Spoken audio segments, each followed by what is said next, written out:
C'était l'un des hommes les plus recherchés au monde. À 69 ans, Ratko Mladic, l'ancien chef militaire des Serbes de Bosnie, a été arrêté ce jeudi sur le territoire serbe. Cela faisait presque 16 ans qu'il était inculpé par le tribunal pénal international pour l'ex-Yougoslavie. Jusqu'au début des années 2000, l'armée serbe avait protégé Mladic. Puis les autorités ont cédé à la pression internationale.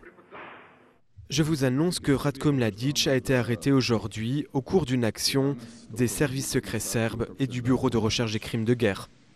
Celui qu'on a parfois surnommé le boucher des Balkans est accusé de génocide par le TPI pour son rôle pendant la guerre de Bosnie. Il est considéré comme le principal responsable du massacre de Srebrenica qui a coûté la vie à quelques 8000 musulmans de Bosnie en 1995. Des musulmans dont les familles n'ont cessé de réclamer justice depuis la fin de la guerre. Il devrait rejoindre rapidement Radovan Karadzic, l'ancien chef politique des Serbes de Bosnie, sur les bancs du tribunal de La Haye. L'arrestation a été accueillie comme historique par l'ONU, l'OTAN et l'Union européenne. Il s'agit d'un grand pas pour la Serbie.